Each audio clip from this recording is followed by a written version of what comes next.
Right, let's dive into this. We're taking a deep dive today into the life of Giuseppe Rivera. You've been researching his life, and it's fascinating how these few documents we have can give us these glimpses into, whole life. It's true. It's really like, I don't know, putting a puzzle together. And Giuseppe's story, well, the backdrop to his life, it's just as interesting as all these little details we're finding. Right. We're talking about Italy, early 1900s. A Wow. lot of people were leaving Italy at the time, just looking for a new start, going across the ocean. It was a huge time of change and uncertainty, Yeah, I bet. especially for people who were leaving, like everything they knew behind. Yeah, for sure. And Giuseppe, he was only 14 when he set off for Brazil. Wow. The documents you shared, they mentioned a ship, the Etruria. Can you imagine just, setting sail at 14, completely relying on other people? I know. And the Ichirira, it says third-class travel. Right. That tells you a lot about what it was like for immigrants back then. Those trips, they weren't exactly luxury cruises, were they? I don't think so. Third class. That was weeks below deck, probably cramped, probably really rough conditions. Oh, yeah. It really speaks to just how tough and determined those people were to just face all that hardship, just to try and build a new life for themselves. That's really something. It is. He wasn't by himself, though, right? Yeah. He was traveling with family, his aunt and her family. Right.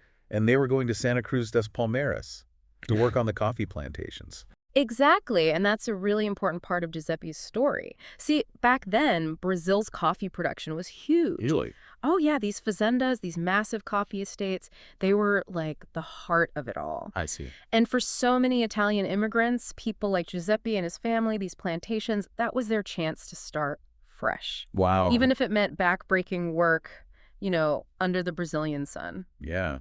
There's even a mention of Fazenda Santa Veridiana.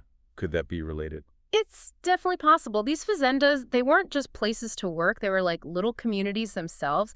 They really shaped the lives of the families that lived and worked there. If we could find a connection to Fazenda Santa Veridiana, who knows? Yeah. It could tell us so much about their daily life, who they knew, maybe even the problems they ran into. It's amazing to think just a name on a passenger list, and it can lead us down this, whole rabbit hole of history. Right.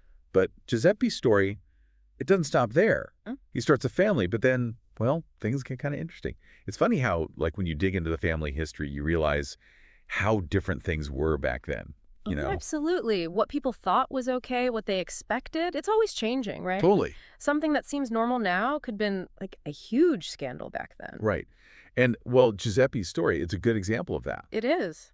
So the documents you found, they mentioned he marries Giuseppina Basilio. This is 1914. Okay. And then they have a daughter, Acacia, in 1917. Wow. But then it gets kind of interesting. Oh. Yeah, just a year after they're married, 1916, Mhm. the records, they say Giuseppe and Giuseppina separated. And here's the thing. Around that same time, Giuseppe, he's in a new relationship with a woman named Maria Mantovani. And there's no record of a divorce from Giuseppina. Wow, that's quite a discovery. Makes you wonder what was going on, like what led to that separation and then starting this whole new relationship. Was that common back then, I wonder, like within the Italian immigrant community? Yeah, good question. Because remember, they're in this whole new world, right? They're dealing with cultural differences, societal pressures. All those things could have played a part. Right, right. And the fact that there's no official divorce records, that's interesting too. Maybe there's a disconnect there, between how things were supposed to be done legally and how things actually played out for these immigrants. That's a good point. Yeah. Maybe they relied more on informal agreements within their community. We just don't know. It really makes you think about the people behind these names. You know, what happened to Giuseppina and Acacia? Right. Did they stay in Brazil? Did their paths ever cross again with Giuseppe and his new family? It's a good reminder that each one of these names is a whole life, with its own relationships and often its own unanswered questions. Maybe more research will tell us what happened to them. But for now, let's talk about Maria Mantovani. She's the one who becomes so important in Giuseppe's life, the mother of his children. So Maria Mantovani, another piece of this puzzle, and her family story, it adds a whole other dimension to Giuseppe's life. It's really something, isn't it? Maria, she was part of that same wave of Italian immigration, just like Giuseppe. She was born in 1896, came to Brazil with her family on a ship called the Poitou. This was back in 1887. And get this, they had 13 children. 13. Wow, 13 Can you kids. imagine? That's a whole different world, right? It really is. Big families, everyone living close, sharing everything. It must have been a huge adjustment coming to Brazil. Oh, for sure. And it's in that world of big families and shared experiences that Giuseppe and Maria, their paths cross. Seems like they met while they were working on those coffee plantations, probably finding comfort in each other, with everything being so new and different. It says they moved from Santa Cruz das Palmeiras to Batatais. Yeah, that's where their first three sons were born, Arcangelo, Victor, and Pedro. But they didn't stay there, did they? No, they kept moving. Seems like they wanted something more. They ended up in Cristes Paulista, a place called Chave da Taquara. Okay. And that move, it was a big one, because it's in Cristes Paulista that their family grows even more. Two more sons, Pascal and Antonio. 5 sons. That's quite a legacy. Did they keep working on the coffee plantations in Cristes Paulista? They did, yeah, at least at first. There's a mention of them working for a family, the Branquinos. Maybe that's a sign of how these immigrant communities stuck together, helped each other out. But here's where things get really interesting. They were actually able to buy their own land. Whoa. They went from laborers to landowners. Talk about achieving the dream. Yeah. To come all the way from those crowded ships to owning a piece of Brazil. Right. It really shows you how resilient they were, how determined. For sure. And it says something about Brazil back then, the opportunities that were there.